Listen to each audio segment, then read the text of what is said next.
Singapore is a vibrant and beautiful global city in Southeast Asia and has a very strong economy. It is a very nice place to live in, with lots of tourist attractions drawing in millions of tourists for holiday and expatriates to work here every year. It has a very high gross domestic product per capita income of $61,000 and has retained the world's highest percentage of millionaires in the year 2012. Singapore is also one of the world's leading financial center and has one of the busiest ports.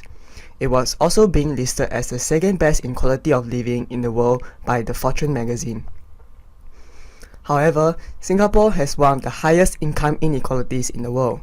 It has one of the highest Gini coefficients of 0.473, which means that there is a great difference between the income of the poor and the rich. This issue is very controversial as there is no straightforward solution to it, and there is no way the solution would result in a win-win situation for both parties. The cause of this problem is due to globalization and technological improvement in the world. The improvement in technology and the substitution of labor by technology has reduced the need of low-skilled workers. This has enabled the skilled workers to be in demand, thus increasing their income. The influx of foreign workers has worsened the issue of income inequality in Singapore, as there is a greater competition of jobs, thus resulting in lower paid workers. Incomes of the rich have been increasing very sharply, and those who are rich will continue to do very well, while the income of those with a low income will rise very slowly, almost remaining stagnant. Irene Ng from Tampines GRC mentioned in Parliament that if we continue in this trajectory, we will be an increasingly rich and unequal society with an upper class of the super rich and an underclass. An underclass of Singaporeans stuck in low-paying jobs can only lead to more social tensions. This problem will lead to severe effects of social stability and cohesion of the citizens. And this definitely concerns the people of Singapore, especially those who are poor and have a low income, as they are the greatest victims of this issue. As Singaporeans, we must make sure that effective policies and actions are taken to ensure that the income gap does not increase any further. Let us view some Singaporeans' perspective and concerns of this issue.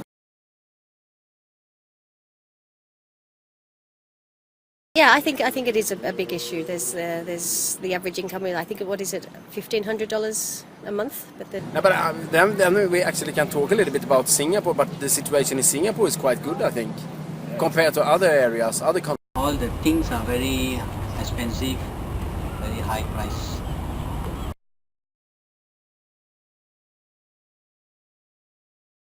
That's hard to fix the system because that's how it is globally. But I think what Singapore is trying to do to address that is ensure that everyone has good access to education, and that's the starting point.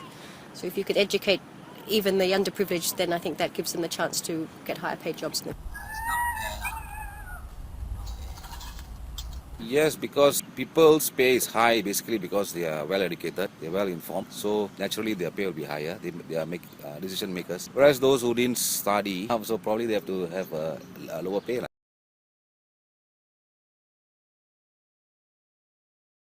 I mean, as long as the situation is stable here in Singapore, I think it will continue to be quite okay, because that means that money is still coming into the country here.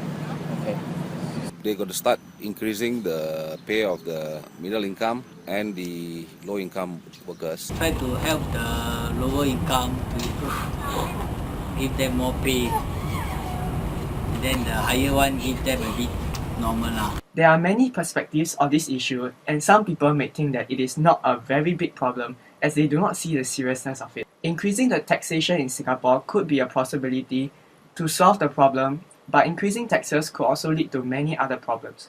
By increasing taxes, it may result in social discontentment and also discourage high-income expatriates to migrate here.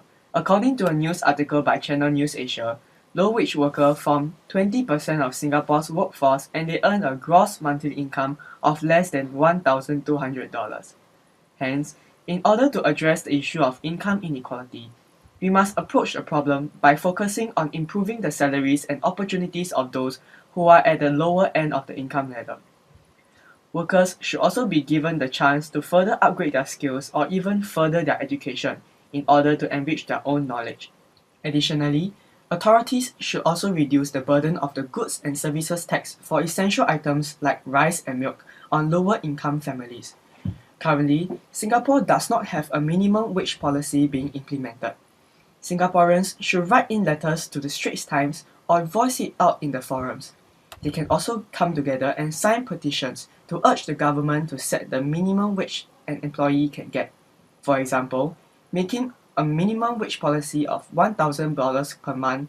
This will help to mitigate the problem of increasing income inequality. Hence, we urge Singaporeans to take action and lend these poor and low-wage workers a helping hand. It will make their lives a whole lot better.